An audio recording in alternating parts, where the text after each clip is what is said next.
Greetings, everyone. This is the Rock and Roll. This is Rock and Roll Spot Commander with the Weekly Comic Book Roundup. It's taking a bit longer than normal to get through this week's. My time management skills aren't exactly peak, and sleep is a good thing. So yeah. Anyway, covered all those 6 Marvel books. Had an Image book as well. So let's move on to this week's DC books. Kicking this off, we've got Batman number 136. Where we left off, Tim Drake had managed to get Batman out of the multiverse and back to Earth Zero after Batman had quite the adventure on an Earth that apparently had no Batman. So this issue is pretty much just Batman kind of recovering, reacclimating to being back home. Mr. Terrific is going over.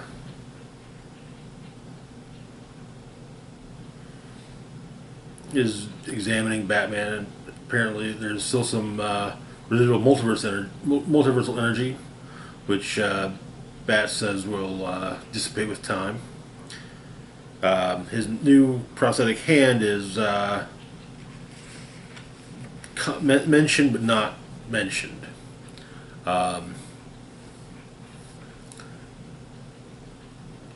Everyone is kind of suggesting that maybe Bruce takes some time off, with Tim explaining that since Penguin's dead, 2 of his kids have showed up to run the Iceberg Lounge. Also mentioning Selina having broken out of jail. At the Brownstone, Batman is meditating and further doing what he can to keep the Zur-En-Arrh persona locked away.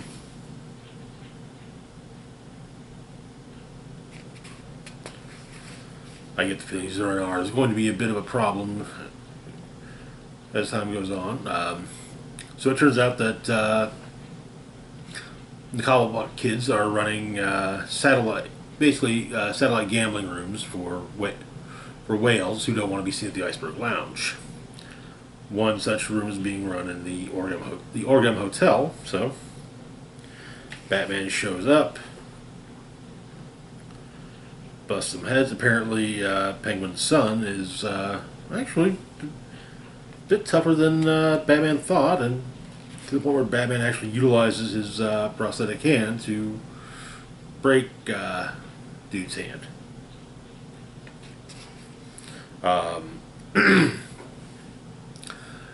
He's also trying to keep the information of his new hand, keep it quiet from everyone, so he's turned off the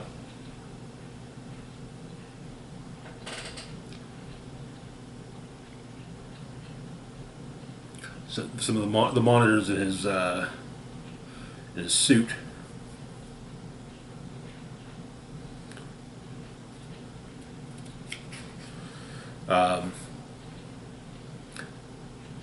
Batman finds Selina. They talk. And Selina tells him that apparently she's kind of trying for a fresh start, and then she drops the bombshell on him that that's what Oswald did. He faked his death and got out.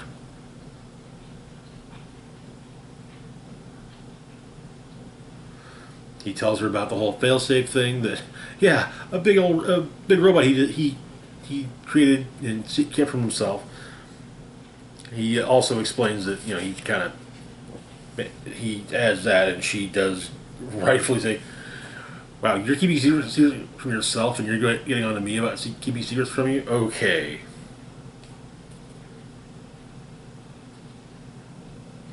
So the manor go off.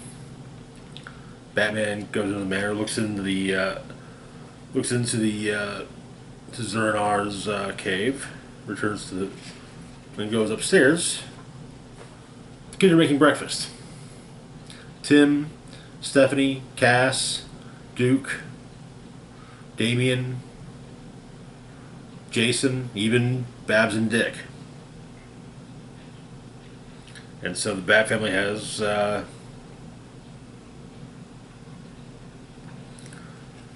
breakfast together. Though Tim points out Batman's still wearing his gloves at the table, and Bruce lies and says that he injured his hand.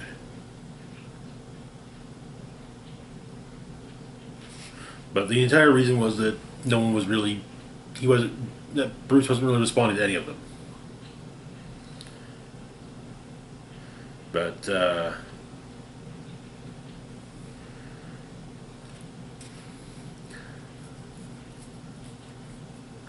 he is kind of faced with the thought of how does he save all the people he loves from, you know, those the idiot things he did when he was younger. We have we also have a backup story, The Plans Below. Back in Bruce's earlier days, Zero-N-R takes over and he continues working on Failsafe, training it to do what it's supposed to do.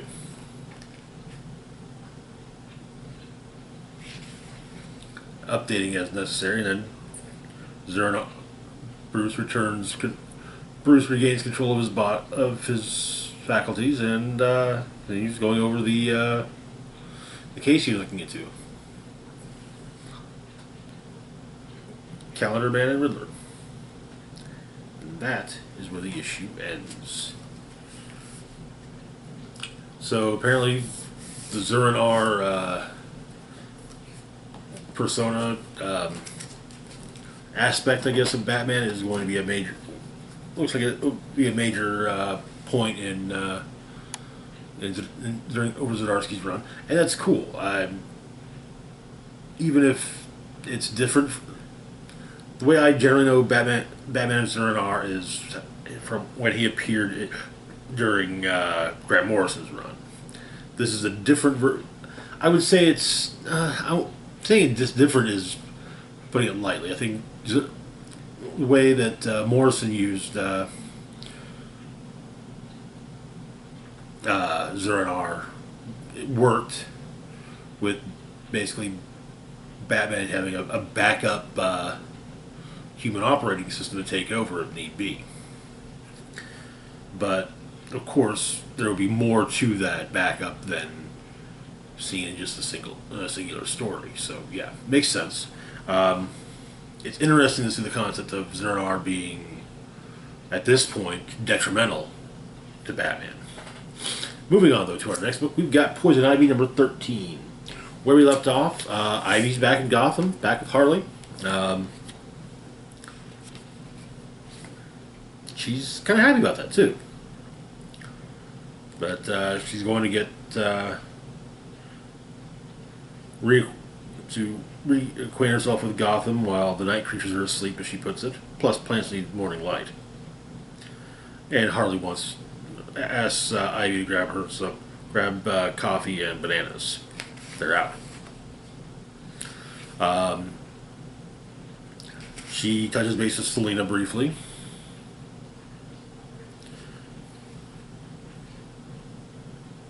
Who informs her that the bats are looking for her.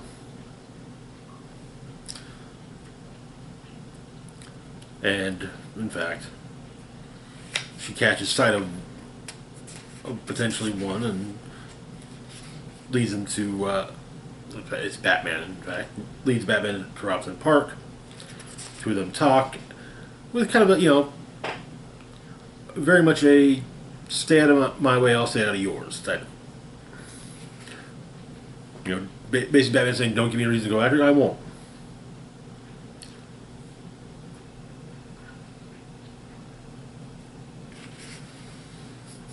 But she decides she needs to find something, a hideout where she's close to the green and,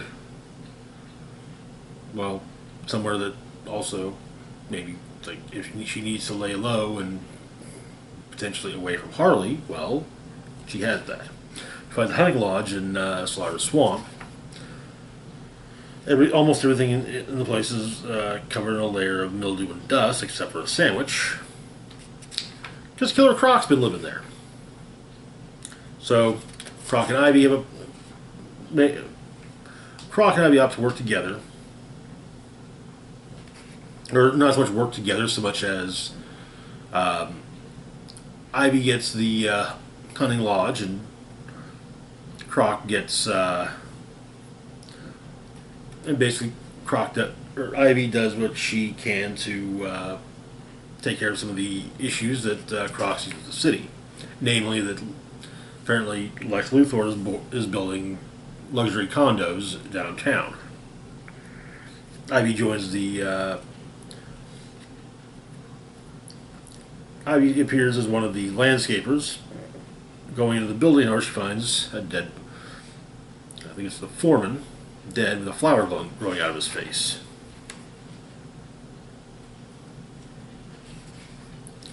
And that is where the issue ends.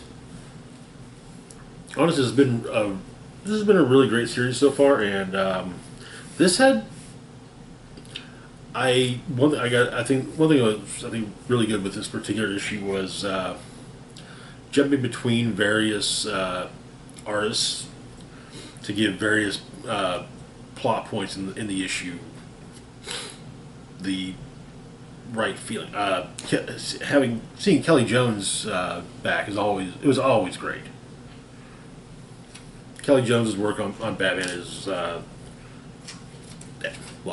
S tier. You know, I mean there are a few artists that are as good with Batman as Kelly Jones. Moving on though to our next book, we've got The Joker, Man Who Stopped Laughing, number 9. Where we left off, Scene Killer Croc was going off after the maybe imposter, while the other maybe imposter was, with the aid of Killer Moth, making his way back to Gotham. So, with Killer Croc and the first maybe imposter, he gets some information, while the other maybe imposter is about 250 miles outside of Gotham. Killer Moth asks if they can get rid of the dead guy, but apparently the dead guy's not dead. The Joker that's in Gotham electrocutes Croc and makes his escape.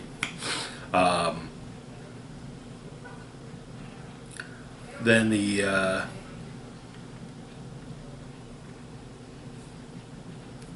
meanwhile, the GCPD vehicle that's carrying Jason Todd is attacked.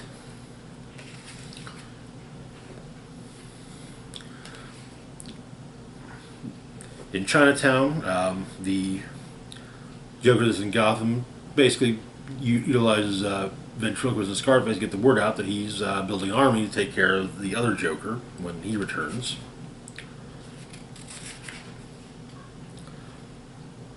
Jason manages to escape, and his savior is revealed to be none other than Rose Wilson, Ravager. I like the idea.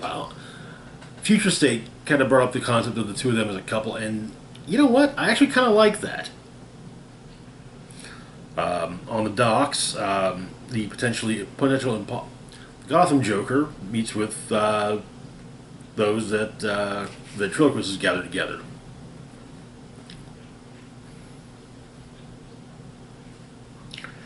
Meanwhile, the other Joker has arrived in Gotham and is presumably via Killer Moth gotten the word out as well.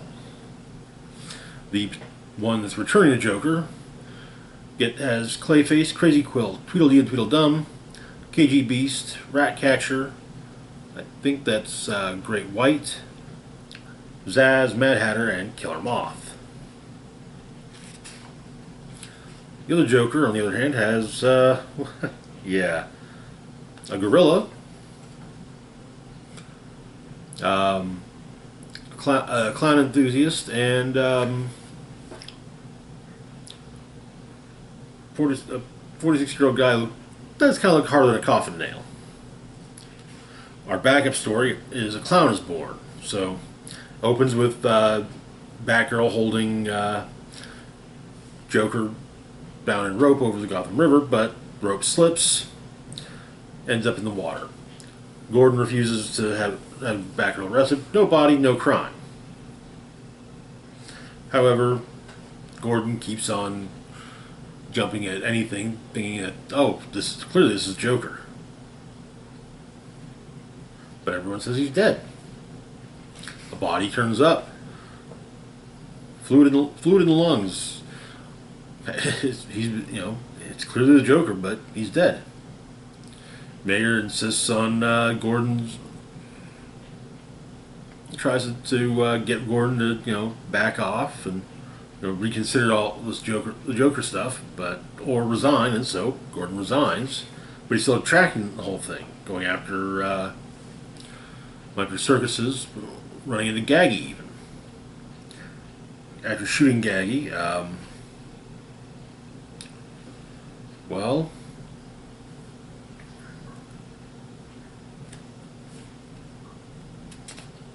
Gordon turns himself into the Joker. And that is where the issue ends. Not sure exactly how many issues this miniseries is supposed to be. I would guess there's another 1 to 3 issues. We'll find out. But it's been interesting. With the backups being also equally amusing. Moving on, though, to our next book, we've got Peacemaker Tries Hard, number 2. Where we left off, Peacemaker had been blackmailed into helping Monsieur Mal on the Brain. The idea being that Brain wants a body. They want Peacemaker to go after General Mortis, who has the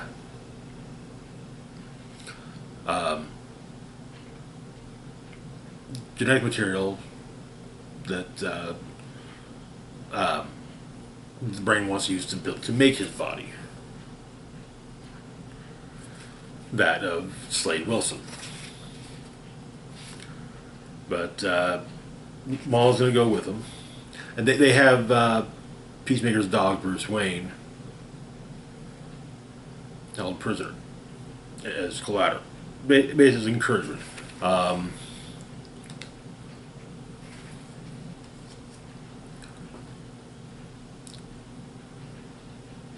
Peacemaker talks to Mala over the whole thing, though Mala doesn't respond.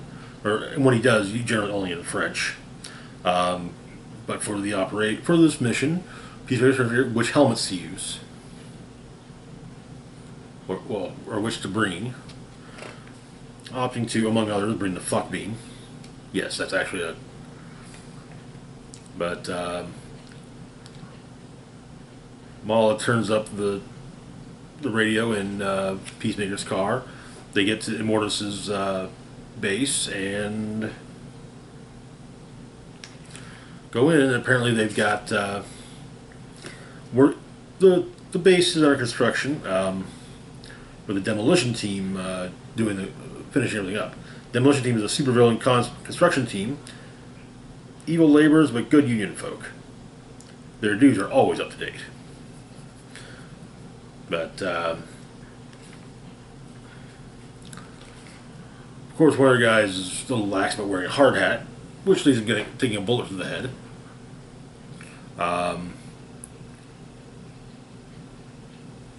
Peacemaker takes on the various members of the demolition team with some help from Mala.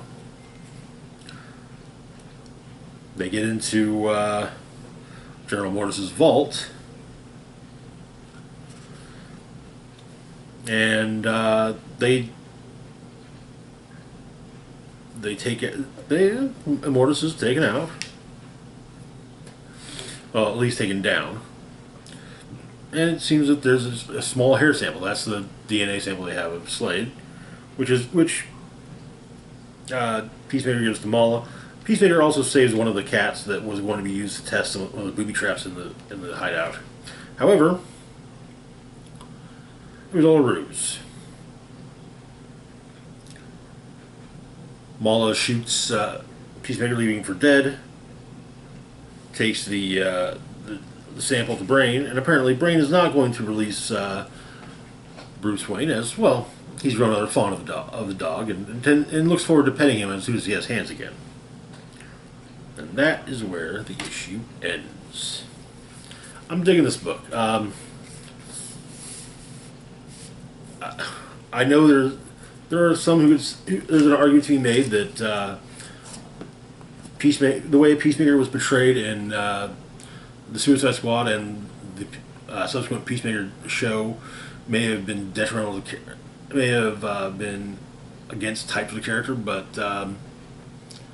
it's reinvigorated the character and kind of leaning into that portrayal is not exactly is probably a very good idea. Moving on though to our last book for the week, kind of, we've got Dark Knights of Steel number 11, penultimate issue of the series. Where we left off,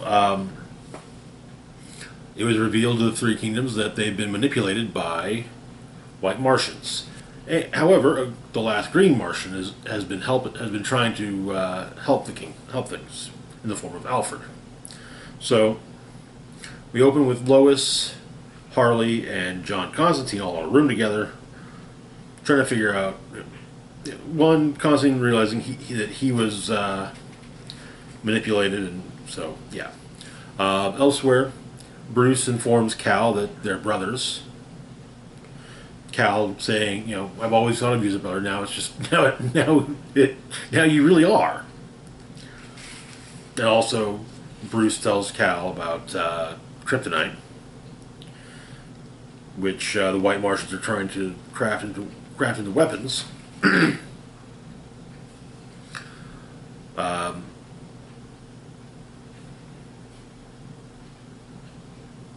Protex, the White Martian leader, goes to taunt John Jones as he's currently being held prisoner. But his thoughts aren't being silenced, and so Batman and Superman show up to save John from Protex.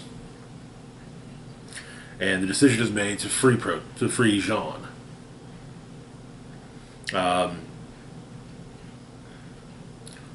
Bonfires are made at camps with orders for soldiers to remain near the bonfires. Ivy offers up wood for dead, basically.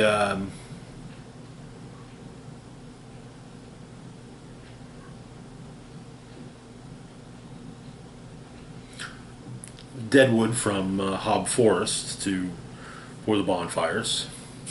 Pitch is placed in a moat of pitch is made. Basically, all to keep to make it harder for the White Martians to approach. The decision is also made by Bruce and Clark, or Bruce and Cal, to free at least some of the prisoners in the dungeons, namely those that are the people who deserve to be released. Violent robbers and murderers will stay imprisoned, much to Cal and Man's dismay. But Oliver Queen is freed, presumably also Detective Chimp. Waller is not happy about this.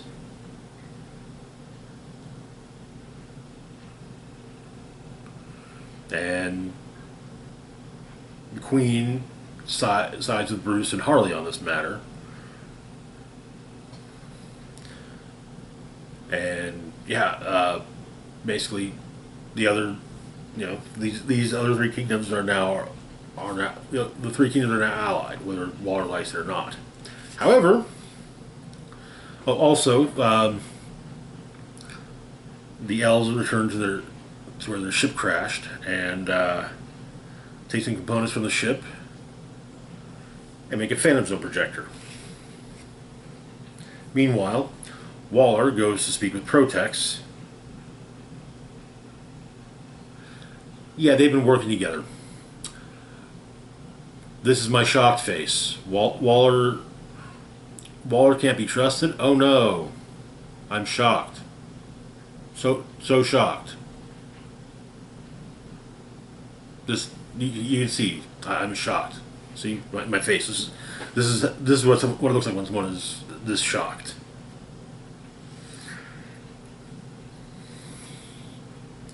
So yeah, Waller's a villain too. I know, we're all surprised. That is where the issue ends. honestly loving this book. And I mean, yeah, I know the Waller reveal is as surprising as the sunrise, but it worked. It would have been. I think it would have been enough. I guess I'd like to see an alternate universe where Waller isn't duplicitous and able to justify any actions for any actions, no matter how horrid. But maybe some other time. There is one other book. That's why I kind of said Dark Knights of Steel was our kind of last book.